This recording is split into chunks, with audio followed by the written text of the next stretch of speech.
Assalamualaikum warahmatullahi wabarakatuh.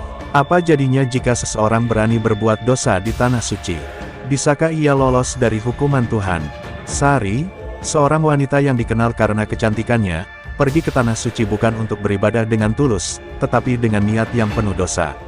Namun, saat ia mencium Hajar Aswad, sesuatu yang mengerikan terjadi. Wajahnya yang cantik berubah menjadi hitam pekat di hadapan ribuan jamaah. Apakah ini hukuman dari Allah? Bisakah ia kembali ke kehidupan normalnya? Ataukah ini peringatan agar ia segera bertaubat? Jangan lewatkan kisah penuh pelajaran ini. Simak sampai akhir, karena ini bisa menjadi peringatan bagi kita semua.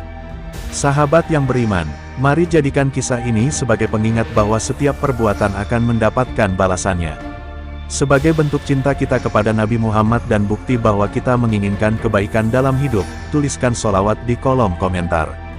Semoga dengan bersolawat, kita mendapatkan keberkahan, diampuni dosa-dosa kita, dan dijauhkan dari azab yang pedih. Jangan ragu, tuliskan sekarang. Allahumma sholli ala Sayyidina Muhammad wa ala ali Sayyidina Muhammad. Oke baik, sebelum kita lanjutkan, saya doakan yang subscribe, like, komen dan share diberikan kesehatan dan rizki yang melimpah. Amin. Ikan patin ikan lele, lanjutkan le. Di sebuah desa kecil di Jawa, hiduplah seorang wanita bernama Sari. Sejak kecil, ia sudah menjadi pusat perhatian karena kecantikannya yang luar biasa. Kulitnya seputih melati, matanya bulat berkilau bak bintang, dan senyumannya mampu meluluhkan hati siapa saja yang melihatnya. Orang-orang di desa sering membicarakan betapa sempurnanya Sari, bahkan banyak yang percaya bahwa kecantikannya adalah anugerah istimewa dari Tuhan. Namun, di balik pujian dan kekaguman itu, sedikit yang tahu bahwa Sari menyimpan sisi gelap yang perlahan mulai menyesatkannya. Saat beranjak remaja, Sari mulai sadar bahwa kecantikannya bukan hanya sekadar pujian, tetapi juga senjata. Para pria berlomba-lomba untuk mendapatkan perhatiannya, memberikan hadiah, mengundang ke pesta, bahkan menawarkan kemewahan. Awalnya, ia hanya menikmati perhatian itu, tetapi lama-kelamaan, ia mulai terjebak dalam godaan duniawi. Ia terbiasa menerima hadiah mahal, bepergian ke kota besar, dan menikmati kehidupan yang jauh dari nilai-nilai yang diajarkan orang tuanya. Orang tuanya yang sederhana hanya bisa mengingatkan dengan lembut, tetapi Sari selalu berdalih bahwa ia hanya ingin menikmati hidup. Ketika memasuki usia dewasa, Sari tak lagi peduli dengan pandangan orang lain. Ia mulai bergaul dengan orang-orang yang hanya memikirkan kesenangan dunia. Malam-malamnya dihabiskan di tempat-tempat hiburan, berkenalan dengan pria-pria kaya yang memberinya segalanya, kecuali moral dan kesadaran akan dosa. Ia tak lagi menunaikan salat, tak lagi peduli pada ajaran agama yang dulu diajarkan orang tuanya dengan penuh cinta. Hatinya semakin keras, pikirannya semakin liar, dan kesadarannya semakin pudar. Dalam benaknya, hidup hanya sekali, maka harus dinikmati sepuasnya. Namun, kehidupan itu tak selamanya berjalan mulus. Di balik semua kemewahan yang ia terima, ada bayang-bayang kesepian dan kehampaan yang mulai menghantuinya. Ketika malam semakin larut dan musik berhenti berdentum, Sari sering menatap dirinya di cermin dan bertanya, apakah semua ini akan bertahan selamanya? Ia mulai merasa ada yang hilang dalam dirinya, tetapi setiap kali rasa itu datang, ia menenggelamkannya dalam pesta-pesta dan hiburan. Ia menipu dirinya sendiri, meyakinkan hatinya bahwa kebahagiaan ada di balik tawa dan kilauan dunia. Orang tuanya semakin khawatir. Mereka melihat putri yang dulu lembut dan penuh kasih kini berubah menjadi seseorang yang asing. Dalam keputusasaan, mereka memutuskan untuk mengajaknya menunaikan ibadah haji. Mereka berharap, di tanah suci, hati Sari akan luluh dan kesadarannya akan kembali. Awalnya, Sari menolak mentah-mentah. Baginya, pergi ke tanah suci hanya membuang waktu. Ia masih muda, masih ingin bersenang-senang. Tetapi ketika ancaman dari orang tuanya semakin tegas, ia akhirnya menyerah. Dengan setengah hati, ia menerima ajakan itu, tanpa niat tulus untuk bertaubat. Perjalanan ke tanah suci pun dimulai. Bersama rombongan haji dari desanya, Sari berangkat ke Makkah. Namun, sejak awal, ia sudah menunjukkan gelagat tak serius. Saat yang lain sibuk beribadah dan mendekatkan diri kepada Tuhan, Sari lebih banyak menghabiskan waktu di hotel, menikmati fasilitas mewah.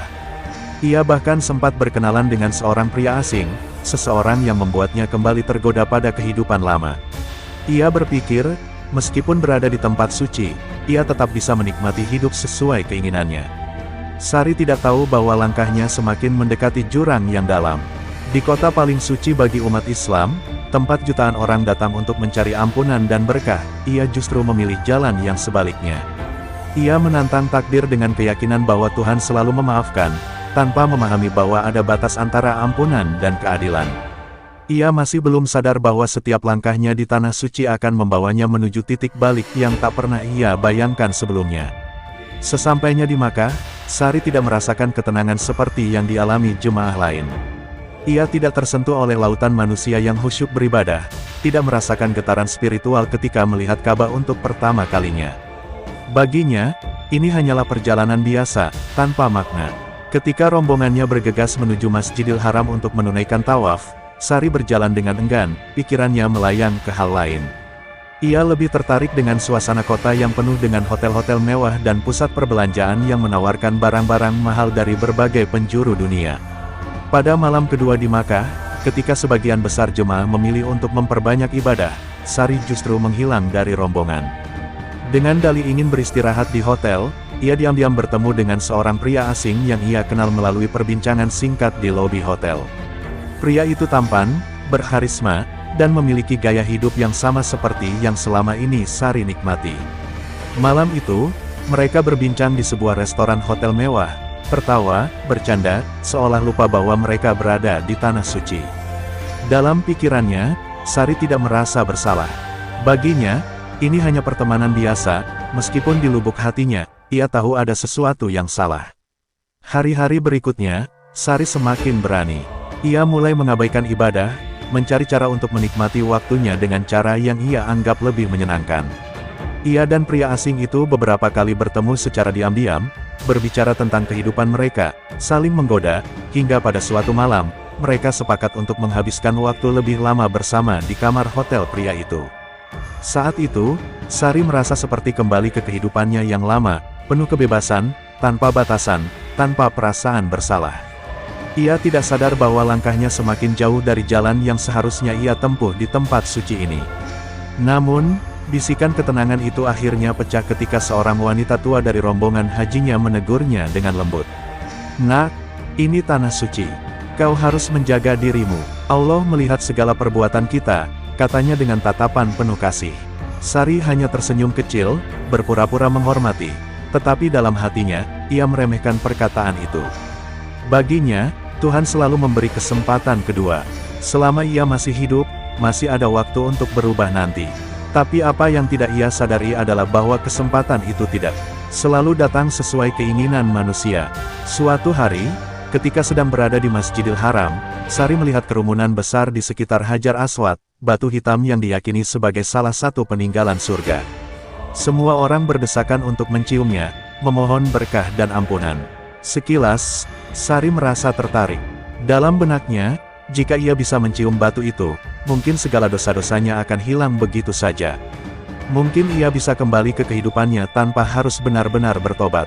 Dengan pemikiran itu, ia pun maju, mengikuti arus orang-orang yang berdesakan untuk menyentuh batu suci tersebut. Ketika akhirnya ia berhasil mendekat, jantungnya berdebar. Ia mengulurkan tangannya, jemarinya menyentuh permukaan batu yang dingin. Lalu, ia mendekatkan wajahnya dan mencium batu itu. Sejenak, semuanya terasa hening, seolah dunia berhenti berputar. Tapi dalam hitungan detik, sesuatu yang mengerikan terjadi. Dadanya terasa sesak, tubuhnya bergetar hebat, dan panas yang luar biasa menjalar dari wajahnya. Ia ingin berteriak, tetapi suaranya tercekat. Orang-orang di sekelilingnya mulai menatap dengan kengerian. Seorang pria berteriak, menunjuk ke arahnya dengan mata terbelalak. "Astagfirullah." Wajahnya berubah. Sari merasakan sesuatu yang tidak biasa. Dengan tangan gemetar, ia menyentuh wajahnya, dan saat itu juga, ia merasakan permukaannya mengeras. Ia berlari, mendorong orang-orang di sekitarnya, mencari tempat yang bisa memantulkan bayangannya. Ketika akhirnya ia menemukan sebuah cermin kecil di sudut masjid, ia menatapnya, dan terjatuh ke lantai dengan napas terengah-engah. Wajahnya yang dulu cantik kini menghitam pekat, seolah terbakar oleh sesuatu yang tak terlihat. Kulitnya mengeras, matanya tampak seperti lubang kosong yang dipenuhi kehampaan. Ia ingin menjerit, ingin lari, Tetapi ia tahu, tak ada tempat di dunia ini yang bisa menyelamatkannya dari azab yang telah menimpanya. Sari terduduk di lantai marmer Masjidil Haram, tubuhnya gemetar hebat.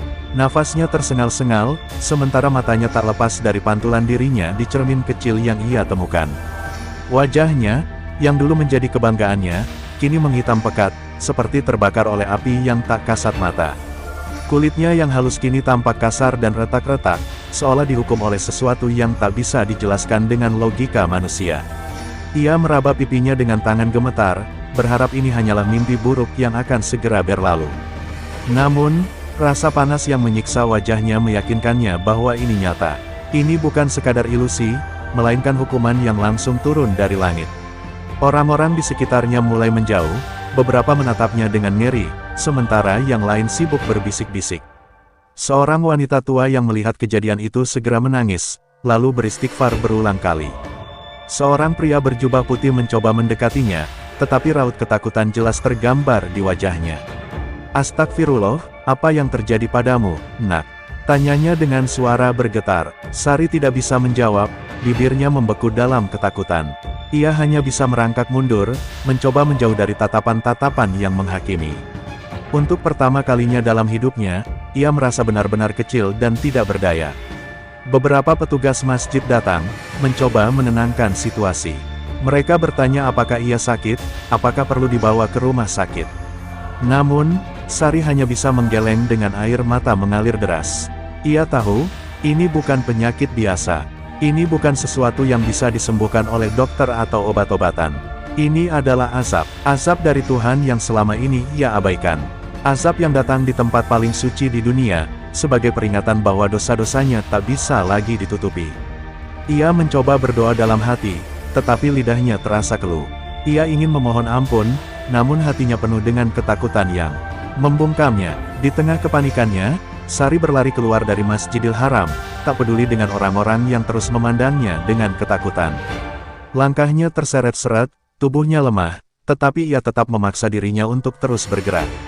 Ia ingin mencari tempat sepi, tempat di mana ia bisa merenung tanpa merasa dihantui oleh tatapan penuh ngeri dari orang-orang sekitar.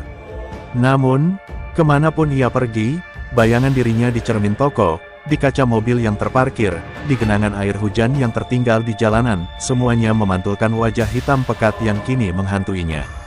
Saat tiba di hotel tempatnya menginap, ia terkunci di dalam kamar, menangis terseduh-seduh di sudut ruangan. Ia menatap tangannya yang masih gemetar, berusaha mengingat kembali semua dosa yang telah ia lakukan.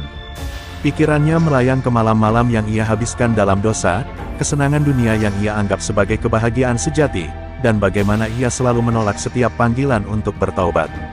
Ia mengingat wajah orang tuanya, yang selalu berdoa untuknya, yang menangis setiap kali ia mengabaikan nasihat mereka. Penyesalan menyesakkan dadanya, tetapi apakah semuanya sudah terlambat? Dalam keputusasaan, Sari akhirnya bersujud untuk pertama kalinya setelah sekian lama. Air matanya mengalir deras, membasahi sajadah yang telah lama tak tersentuh olehnya. "Ya Allah, ampunilah aku telah tersesat, aku telah melakukan dosa yang tak terhitung." Suaranya lirih, hampir tak terdengar, tetapi setiap kata mengandung kepedihan yang mendalam. Ia menangis, memohon belas kasihan dari Tuhan yang selama ini ia abaikan. Namun, meski hatinya berteriak meminta ampun, wajahnya tetap tak berubah. Wajah hitam pekat itu seolah menjadi tanda yang tak bisa dihapus, peringatan bahwa dosa yang telah ia lakukan meninggalkan bekas yang tak mudah hilang. Malam itu, di dalam kamar hotel yang dingin, Sari akhirnya merasakan ketakutan yang paling besar dalam hidupnya. Ketakutan bukan karena wajahnya yang berubah, tetapi karena ia tak tahu apakah Tuhan masih akan menerimanya kembali. Ia tersungkur dalam penyesalan, tetapi waktu tak bisa diputar kembali. Satu-satunya yang bisa ia lakukan hanyalah berharap bahwa pintu taubat masih terbuka, meskipun hatinya terus berbisik bahwa hukuman ini mungkin adalah yang terakhir baginya. Malam terasa begitu panjang bagi Sari. Ia masih terduduk di sudut kamar hotel, wajahnya tersembunyi di antara kedua lututnya. Air matanya telah mengering, tetapi ketakutan itu tetap menghantui. Sesekali, ia mengangkat wajahnya, berharap keajaiban terjadi, bahwa ketika ia melihat ke cermin, wajahnya akan kembali seperti semula. Namun, saat ia memberanikan diri menatap bayangannya di kaca jendela, kegelapan pekat masih menyelimuti wajahnya. Seolah-olah dosa yang telah ia kumpulkan selama bertahun-tahun kini nyata, terpahat di kulitnya sebagai pengingat yang tak bisa dihapus. Di tengah keputusasaan, ia teringat orang tuanya. Mereka pasti akan segera mengetahui apa yang terjadi padanya. Bagaimana ia bisa pulang ke Indonesia dengan keadaan seperti ini? Bagaimana ia bisa menjelaskan semuanya? Mereka sudah memberinya kesempatan untuk berubah, membawa dirinya ke tanah suci agar ia bisa kembali ke jalan yang benar. Namun, bukannya bertaubat, ia justru menambah dosanya di tempat yang paling suci di dunia. Dan sekarang, Tuhan telah menunjukkan bahwa ia maha melihat dan maha adil. Sari tak bisa membayangkan bagaimana orang tuanya akan menangis ketika melihat anak yang dulu mereka banggakan kini menjadi tanda kebesaran Tuhan dalam bentuk yang paling menakutkan. Esok paginya, seorang petugas hotel mengetuk pintu kamarnya. "Bu, rombongan haji Anda sudah bersiap untuk kembali ke Indonesia. Anda baik-baik saja?" Suara itu terdengar khawatir. Sari tidak menjawab. Ia tahu bahwa cepat atau lambat, ia harus keluar dan menghadapi dunia. Dengan langkah berat, ia menuju cermin besar di dalam kamar. Menghela napas panjang, ia mengumpulkan keberanian untuk keluar. Namun, begitu melihat pantulan wajahnya yang masih hitam legam, kakinya melemah. Tidak, ia tidak bisa kembali seperti ini. Ia tidak bisa membiarkan orang-orang melihat dirinya dalam kondisi ini. Tiba-tiba, sebuah pikiran mengerikan melintas di benaknya. Bagaimana jika ia tetap tinggal di sini? Bagaimana jika ia menghilang saja di tanah suci, tanpa pernah kembali ke rumah? Ia takut menghadapi keluarganya, takut menghadapi orang-orang yang mengenalnya. Tapi lebih dari itu, ia takut menghadapi dirinya sendiri. Jika ini adalah hukuman Tuhan, lalu apa yang akan terjadi selanjutnya? Apakah wajahnya akan tetap seperti ini selamanya? Ataukah ada hukuman yang lebih berat yang menantinya? Ia tidak tahu. Yang ia tahu hanyalah satu hal, ia tidak bisa lari dari kenyataan ini. Dengan langkah berat, Sari akhirnya keluar dari kamarnya. Begitu ia muncul di lobi hotel, orang-orang yang mengenalnya langsung terdiam. Beberapa wanita dari rombongannya menutup mulut mereka, menahan teriakan terkejut. Seorang pria tua yang sedang membaca Al-Quran mengangkat kepalanya dan menatapnya dengan mata berkaca-kaca. "Astagfirullah, Sari, apa yang telah kau lakukan?" bisiknya lirih. Sari tidak bisa menjawab, ia hanya menunduk, membiarkan rasa malu dan penyesalan menelannya bulat-bulat. Di perjalanan menuju bandara, tak seorang pun berani duduk di sebelahnya. Ia merasa seperti seorang pesakitan, diasingkan oleh dosa-dosanya sendiri. Beberapa orang masih berbisik, mencoba memahami apa yang terjadi, sementara yang lain diam, terlalu takut untuk mengomentari apa yang mereka lihat. Seorang wanita tua yang duduk di barisan depan akhirnya berbicara, suaranya lembut namun tegas, "Mungkin ini peringatan dari Allah, Nak. Jika kau masih diberi kesempatan untuk hidup, gunakanlah untuk bertaubat." Kata-kata itu menghantam hati Sari seperti petir. Ia ingin percaya bahwa masih ada kesempatan baginya, tapi bagaimana jika ini adalah tanda bahwa pintu taubat telah tertutup? Saat pesawat lepas landas menuju tanah air, Sari menatap jendela, melihat tanah suci semakin menjauh. Ia tidak tahu apa yang menunggunya di rumah, bagaimana keluarganya akan menerimanya, atau apakah ia masih bisa menjalani hidupnya seperti dulu. Yang ia tahu, hidupnya tak akan pernah sama lagi. Ia telah menjadi bukti nyata bahwa dosa yang dilakukan dengan kesombongan tak akan selamanya tersembunyi. Dan sekarang, ia hanya bisa berharap bahwa Tuhan masih bersedia membuka pintu maaf untuknya, meskipun di lubuk hatinya, ia takut itu sudah terlambat. Setibanya di Indonesia, Sari tidak bisa menghindari tatapan heran dari para penumpang yang turun bersamanya. Di antara lautan wajah yang berseri-seri karena baru kembali dari tanah suci, dirinya tampak seperti noda hitam yang mencolok. Wajahnya yang dulu menjadi kebanggaannya kini mengundang ketakutan. Beberapa orang dari rombongan haji berusaha menutup aibnya dengan tidak berkomentar, tetapi ada pula yang memandangnya dengan tatapan penuh tanda tanya dan bisikan lirih. Sari hanya bisa menunduk, berusaha menghindari kontak mata dengan siapapun. Di pintu kedatangan, orang tuanya telah menunggu. Ibunya, yang sejak awal mendukung keberangkatannya ke tanah suci dengan harapan ia berubah, langsung berlari menghampirinya. Namun, langkahnya terhenti begitu melihat wajah anaknya. Matanya melebar, tubuhnya gemetar, dan tanpa sadar ia menutup mulutnya, seolah tidak percaya dengan apa yang ia lihat. "Ya Allah, Sari, apa yang terjadi padamu?" Suaranya bergetar, hampir tidak sanggup mengucapkan kata-kata. Ayahnya berdiri di sampingnya, diam, tetapi wajahnya menunjukkan kekecewaan yang begitu dalam. Sari tidak sanggup menjawab. Air mata yang sejak tadi ia tahan akhirnya jatuh. Ia berusaha berbicara, tetapi lidahnya terasa keluh. Ia ingin mengatakan bahwa ia menyesal, ingin berteriak bahwa ia telah melakukan kesalahan besar, ingin memohon ampun kepada orang tuanya. Namun, semua itu terasa sia-sia. Dosa yang telah ia lakukan tidak bisa dihapus hanya dengan kata-kata. Dengan suara lirih, ia hanya bisa berbisik, "Maaf, Bu, maaf." Ya, sebelum akhirnya tubuhnya melemah dan ia jatuh terduduk di lantai bandara.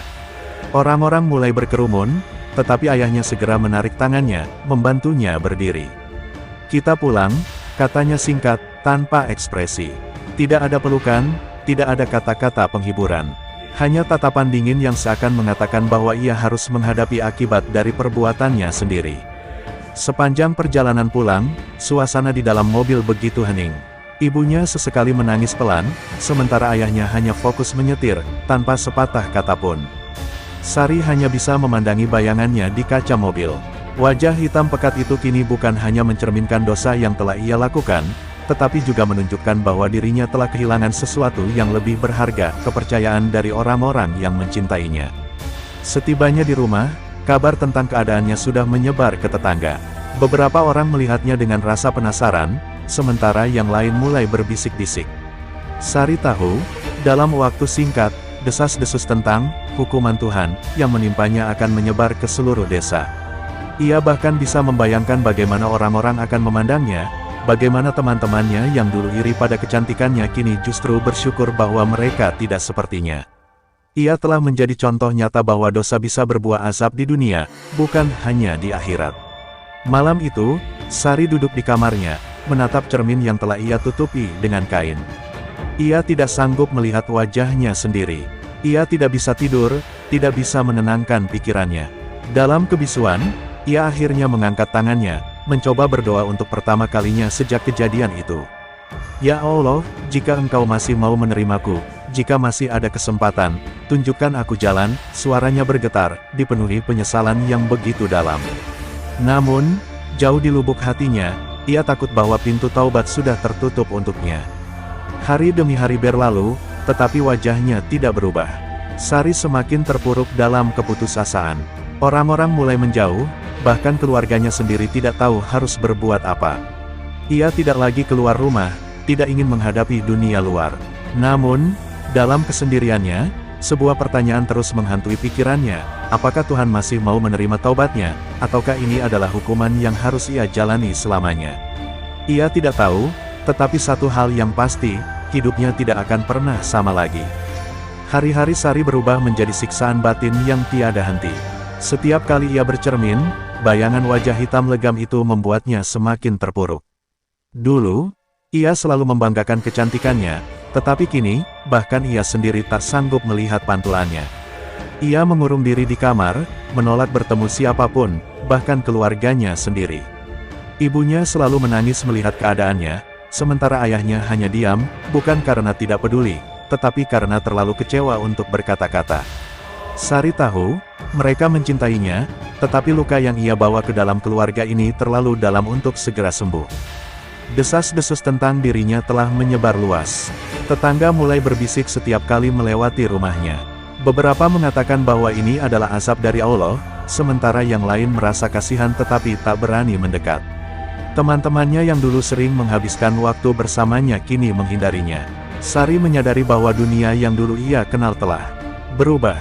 Semua orang yang dulu mengaguminya kini menjauh, dan satu-satunya yang tersisa hanyalah dirinya sendiri, terjebak dalam tubuh yang tak lagi ia kenali. Namun, di tengah keputusasaan itu, ada satu orang yang masih peduli padanya. Ustazah Rahma, seorang guru ngaji di kampungnya, datang berkunjung. Awalnya, Sari menolak bertemu, tetapi ibunya memohon agar ia mau berbicara. Dengan enggan, Sari keluar dari kamarnya, menundukkan kepala agar wajahnya tidak terlihat jelas. Ustazah Rahma hanya tersenyum lembut, tanpa sedikit pun rasa takut atau jijik. "Nak, Allah tidak pernah menutup pintu taubat bagi hambanya. Seberat apapun dosamu, jika kau benar-benar menyesal, Allah Maha Pengampun," katanya dengan suara penuh kelembutan. Kata-kata itu membuat Sari menangis. Tapi, lihat aku, Bu Ustazah. Apakah ini bukan tanda bahwa Allah sudah tidak mau menerimaku lagi? Suaranya bergetar, dipenuhi keputusasaan. Ustazah Rahma menggeleng pelan. Nak, azab ini bukan akhir dari segalanya. Mungkin ini peringatan agar kau kembali ke jalan yang benar. Jangan biarkan dirimu semakin jauh darinya. Jika kau masih diberi nafas, berarti kau masih punya kesempatan untuk memperbaiki diri. Kata-kata itu seakan menjadi embun di hatinya yang gersang. Untuk pertama kalinya sejak kepulangannya, Sari merasa ada harapan. Sejak hari itu, Sari mulai berusaha bangkit. Ia perlahan membuka diri untuk belajar agama, mendengarkan nasihat Ustazah Rahma, dan mencoba memperbaiki hidupnya. Meskipun setiap kali keluar rumah ia masih mendapat tatapan aneh dari orang-orang, ia mencoba mengabaikannya. Ia tahu bahwa satu-satunya cara untuk menemukan ketenangan adalah dengan mendekatkan diri kepada Allah. Setiap malam, ia bersujud, menangis, memohon ampun dengan sepenuh hati. Ya Allah, jika aku masih memiliki kesempatan, tunjukkan aku jalan untuk kembali kepadamu. Namun, perjalanan menuju taubat tidaklah mudah. Setan masih terus berbisik, menanamkan rasa putus asa di hatinya. Ada hari-hari di mana ia merasa usahanya sia-sia, bahwa wajahnya yang menghitam adalah tanda bahwa ia telah benar-benar ditinggalkan. Namun, di saat-saat itulah, ia mengingat kembali ucapan Ustazah Rahma, Allah lebih dekat daripada urat lehermu, nak. Jangan pernah berhenti mencarinya. Dengan tekad yang semakin kuat, Sari terus berjuang, meskipun ia tidak tahu apakah suatu hari wajahnya akan kembali seperti semula atau tidak. Yang ia tahu, ia tidak boleh lagi terjerumus dalam dosa yang sama. Satu hal yang Sari akhirnya sadari adalah bahwa hukuman terbesar bukanlah perubahan pada wajahnya, melainkan kehilangan kedamaian dalam hatinya. Dan kini, ia berjuang untuk menemukannya kembali, meskipun jalannya terjal dan penuh dengan ujian. Mungkin ia tidak akan pernah kembali seperti dulu, tetapi jika itu harga yang harus ia bayar untuk mendapatkan ampunannya, maka ia rela menerimanya. Dan untuk pertama kalinya setelah sekian lama, Sari mulai merasakan secercah ketenangan dalam hatinya yang selama ini hilang. Hari demi hari berlalu, dan Sari mulai merasakan sedikit perubahan dalam hidupnya. Meski wajahnya masih tetap hitam pekat, ada sesuatu di dalam hatinya yang perlahan terasa lebih ringan. Ia mulai terbiasa bangun di sepertiga malam, bersujud dalam tangis, memohon ampun dengan sepenuh hati. Ia sadar, mungkin Allah tidak serta-merta mengembalikan wajahnya seperti dulu, tetapi ia telah memberinya sesuatu yang jauh lebih berharga, kesempatan untuk kembali ke jalan yang benar. Sesuatu yang selama ini ia abaikan. Tetapi tidak semua orang bisa menerima perubahan Sari begitu saja. Beberapa tetangga masih memandangnya dengan tatapan penuh hina, seakan azab yang menimpanya membuatnya tak lagi pantas dianggap bagian dari mereka. Bahkan di masjid, tempat ia mencoba menemukan kedamaian, masih ada orang-orang yang berbisik setiap kali melihatnya datang. Dosa besar apa yang telah ia lakukan hingga mendapat hukuman seberat itu? Bisik mereka. Sari hanya bisa menunduk dan beristighfar dalam hati. Ia tahu, tidak ada yang bisa menghapus masa lalunya, tetapi ia tidak akan membiarkan itu menghentikannya untuk terus bertaubat. Ibunya, meski masih sering menangis setiap kali melihat wajahnya, mulai menerima keadaan putrinya dengan lebih lapang. Setiap malam, ia menemani Sari beribadah, membacakan ayat-ayat Al-Quran dengan penuh kelembutan. Sari merasa bersyukur masih memiliki ibunya, seseorang yang tetap mendukungnya meskipun hatinya pasti hancur melihat keadaan anaknya. Ayahnya pun perlahan melunak, meskipun belum banyak berbicara. Tapi dari tatapannya, Sari tahu bahwa kekecewaan itu perlahan berubah menjadi harapan. Harapan bahwa anaknya benar-benar berubah, bukan hanya karena takut akan azab, tetapi karena ingin kembali kepada Tuhannya dengan sepenuh hati. Suatu hari, Ustazah Rahma datang membawa kabar baik. Nak, ada seorang ulama di kota sebelah yang ingin bertemu denganmu. Ia mendengar tentang kejadianmu dan ingin membantumu mencari ketenangan, katanya dengan senyum lembut. Sari awalnya ragu, apakah ini akan mengubah keadaannya? Apakah pertemuan ini akan menjadi awal dari sesuatu yang lebih baik? Namun, setelah merenung panjang, ia akhirnya setuju. Jika ada kesempatan untuk memperbaiki dirinya, ia tidak boleh menyia-nyiakannya lagi. Ketika ia tiba di rumah sang ulama, perasaan cemas menyelimutinya. Namun, begitu melihat wajah tenang lelaki tua itu, hatinya sedikit lebih damai. Anakku, Kata sang ulama dengan suara dalam namun lembut. Allah tidak akan memuji seseorang di luar batas kemampuannya.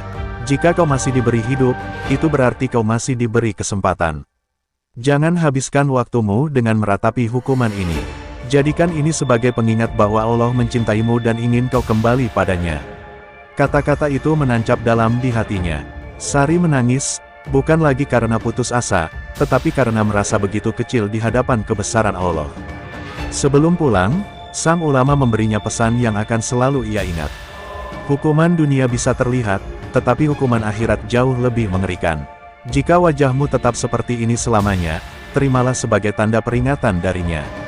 Tapi jika suatu hari Allah berkenan mengembalikan wajahmu, jangan sekali-kali kembali ke jalan yang salah. Sari mengangguk, hatinya semakin yakin. Perjalanan ini belum selesai, tetapi setidaknya kini ia melangkah dengan tujuan yang jelas. Ia tak lagi hanya mencari cara untuk menghapus hukuman di wajahnya, tetapi benar-benar ingin memperbaiki jiwanya. Ketika ia kembali ke rumah, Sari tidak lagi menghindari cermin seperti dulu. Ia menatap pantulan dirinya dengan mata berkaca-kaca, tetapi bukan lagi karena ketakutan atau putus asa. Kini, wajah itu adalah pengingat bahwa ia pernah tersesat, tetapi Allah masih memberinya kesempatan untuk kembali. Dan selama ia masih bernafas, ia akan terus mencari cahayanya, tidak peduli seberapa gelap masa lalunya. Pesan moral dari cerita Sari adalah: 1. Dosa tidak akan selamanya tersembunyi. Setiap perbuatan buruk yang dilakukan, cepat atau lambat, akan mendapatkan balasan. Tidak ada dosa yang benar-benar bisa disembunyikan, terutama jika dilakukan dengan kesombongan dan tanpa penyesalan. 2. Allah Maha Pengampun, tetapi juga Maha Adil. Sebesar apapun dosa seseorang, pintu taubat selalu terbuka selama masih ada kehidupan. Namun, manusia juga harus sadar bahwa setiap perbuatan memiliki konsekuensinya, dan hukuman dari Allah bisa datang kapan saja sebagai peringatan. 3. Kecantikan fisik bukan segalanya. Kecantikan sejati bukan terletak pada wajah atau penampilan luar, tetapi pada kebersihan hati dan ketakwaan kepada Allah. Wajah yang cantik bisa hilang dalam sekejap, tetapi amal kebaikan akan selalu abadi. 4. Jangan menunda taubat. Hidup penuh dengan ketidakpastian. Jika seseorang terus menunda taubat dan merasa aman dalam kemaksiatan, bisa jadi saat ia ingin kembali, kesempatan itu sudah tidak ada lagi. Taubat yang tulus harus dilakukan sebelum terlambat. 5. Ujian bisa menjadi jalan kembali ke Allah. Setiap musibah atau azab yang menimpa bukan selalu bentuk hukuman, tetapi juga bisa menjadi kesempatan untuk kembali kepada Allah. Orang yang mendapatkan peringatan di dunia masih memiliki kesempatan untuk memperbaiki diri, dibandingkan dengan mereka yang baru menyadari kesalahannya di akhirat. 6. Lingkungan berperan dalam perubahan seseorang. Dukungan dari orang-orang baik, seperti keluarga dan guru agama, sangat berperan dalam membantu seseorang untuk bangkit dari keterpurukan. Sebaliknya, lingkungan yang buruk bisa semakin menjerumuskan seseorang ke dalam dosa. 7. Kesombongan dalam maksiat hanya akan membawa kehancuran. Meremehkan perintah Allah dan merasa aman dalam kemaksiatan adalah bentuk kesombongan yang bisa membawa kehancuran. Tidak ada manusia yang kebal dari balasan Allah, sekuat atau sekaya apapun dirinya. 8. Keimanan dan ketakwaan lebih penting dari pandangan manusia. Dalam hidup, orang lain mungkin akan mencibir atau menghina saat seseorang berubah menjadi lebih baik. Namun, yang terpenting bukanlah bagaimana manusia menilai, tetapi bagaimana Allah melihat hati dan amal perbuatan kita. Kisah ini merupakan cerita fiktif yang dibuat untuk memberikan pelajaran dan renungan bagi kita semua. Segala nama, tempat, dan kejadian dalam cerita ini hanya sebagai ilustrasi dan tidak berdasarkan peristiwa nyata. Cerita ini tidak bermaksud untuk menyinggung pihak manapun, melainkan bertujuan untuk mengingatkan kita agar senantiasa menjaga diri dari perbuatan dosa dan selalu berusaha mendekatkan diri kepada Allah. Setiap perbuatan memiliki konsekuensi, dan kisah ini mengajarkan bahwa taubat selalu terbuka bagi siapa saja yang benar-benar ingin kembali ke jalan yang benar. Semoga cerita ini bisa menjadi bahan refleksi dan membawa manfaat bagi kita semua. Ke Makkah pergi berhaji, niat suci mendekatkan diri. Jangan berbuat maksiat di bumi ilahi. Azabnya datang tak terduga nanti. Wajah cantik tak selamanya. Jika maksiat jadi hiasannya, lebih baik taubat segera, sebelum ajal menjemput nyawa. Semoga kisah ini jadi pelajaran, agar hidup penuh keberkahan. Mari kembali ke jalan Tuhan. Agar selamat di kehidupan. Sukron kasiron sahabat, sudah menonton sampai akhir. Terus dukung channel Cerbol Story agar kamu tidak ketinggalan dengan cerita-cerita menarik yang penuh inspiratif. Jangan lupa like, komen, share, dan subscribe. Semoga bermanfaat dan semoga harimu menyenangkan. Akhir kata, wassalamualaikum warahmatullahi wabarakatuh.